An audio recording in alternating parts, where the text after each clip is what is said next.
If you can follow this story, your English is good enough for living in America. Learning English like a native. Let's get started. Walter Mitty was a man. He was not a young man, but he was not an old man. He lived in a big city, New York City.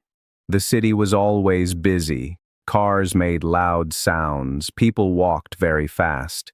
But Walter Mitty was not loud, and he was not fast.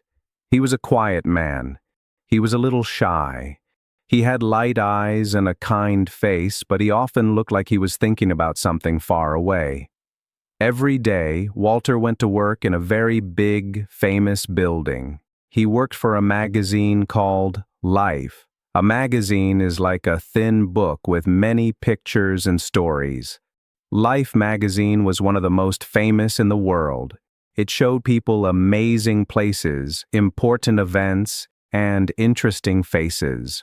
Walter's job was very important, but it was also very quiet. He was called a negative asset manager.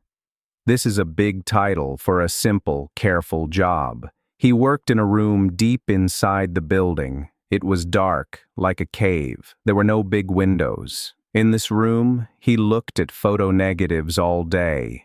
A negative is a small piece of plastic film. It holds a picture before it is printed on paper.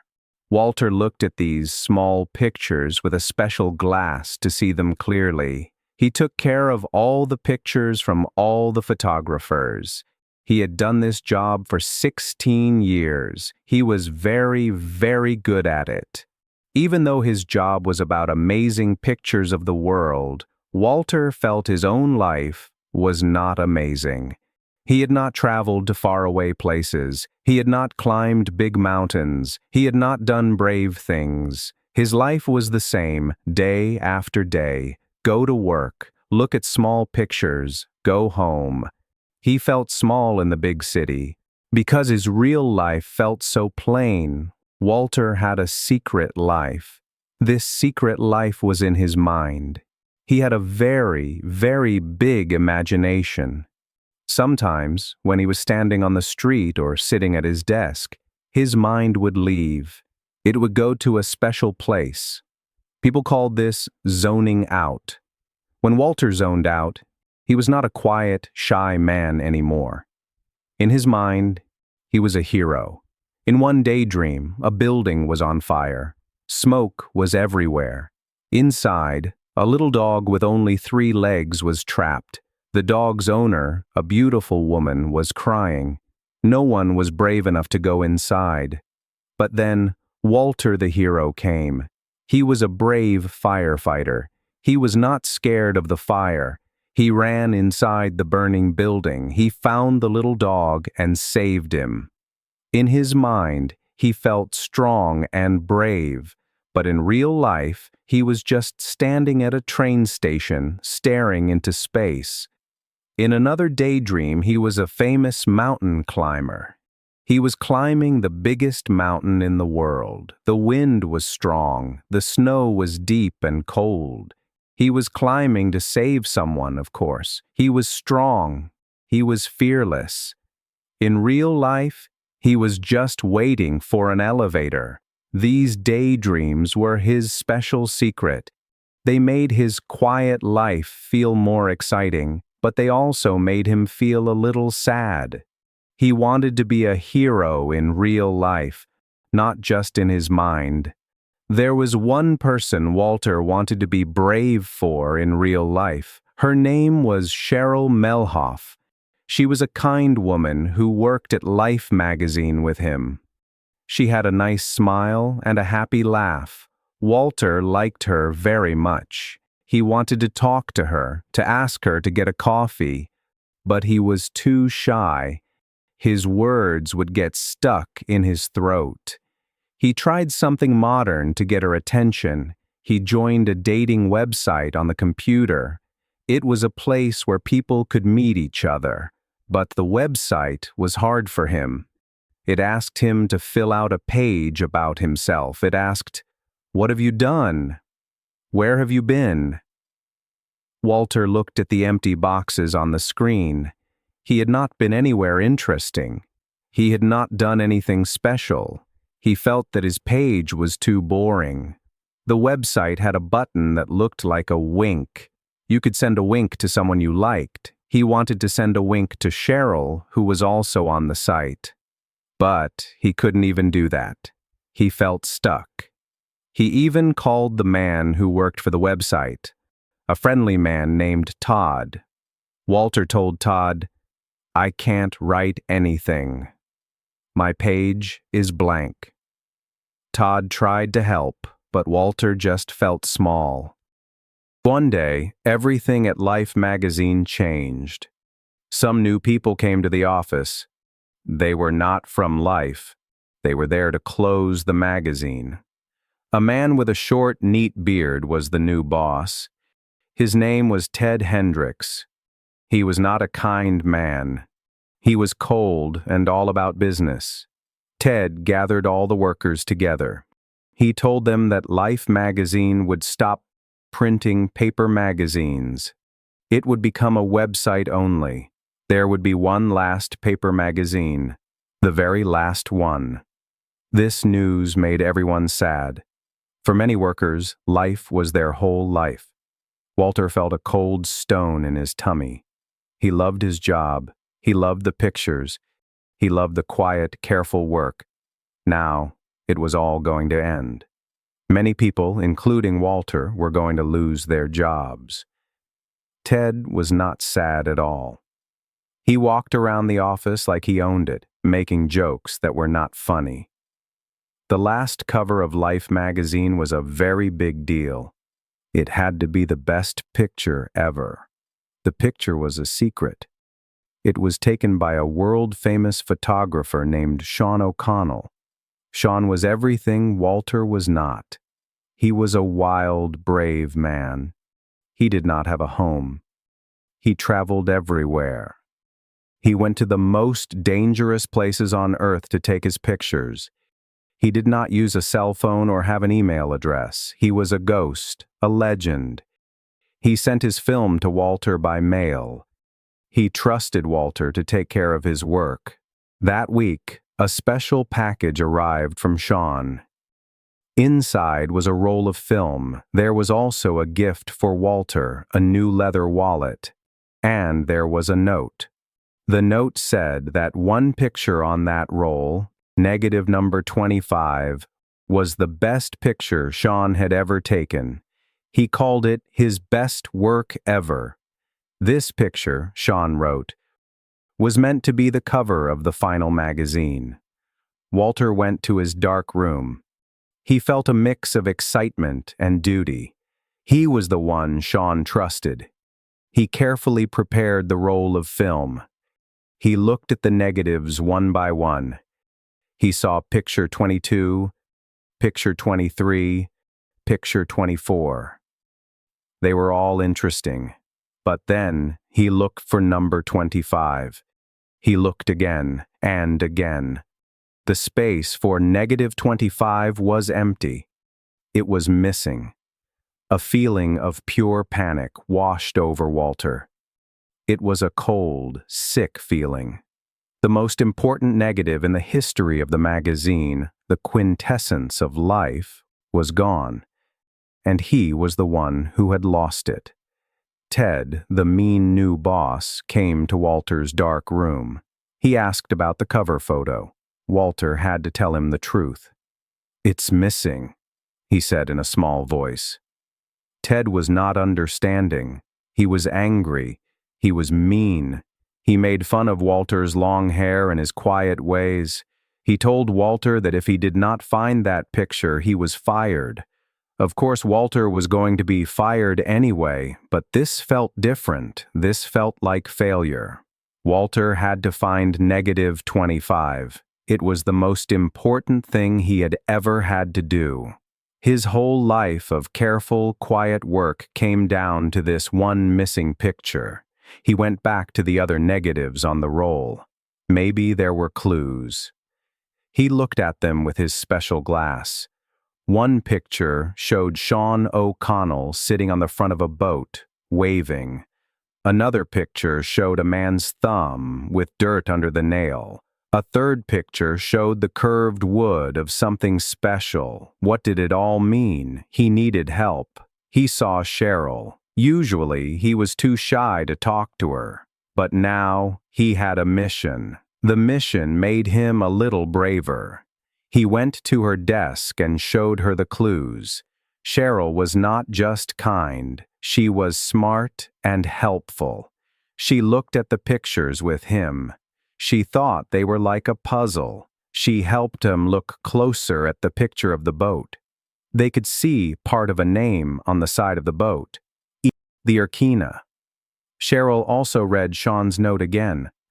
Sean had written that the picture showed the quintessence of life. That means the most special, true, and important part of life. Walter thought about this. What was the quintessence of life? He did not know, but Cheryl's help made him feel stronger. She believed in him. She smiled at him, and it felt like the sun coming out. For the first time, Walter Mitty made a big decision. He would not just sit and daydream about adventure. He had to have a real one. He had to find Sean O'Connell. He had to find -25. This was important. His search for the boat, the Urkina, led him to a place called Greenland. It was a place on the map he had only seen in pictures. Walter packed a small bag.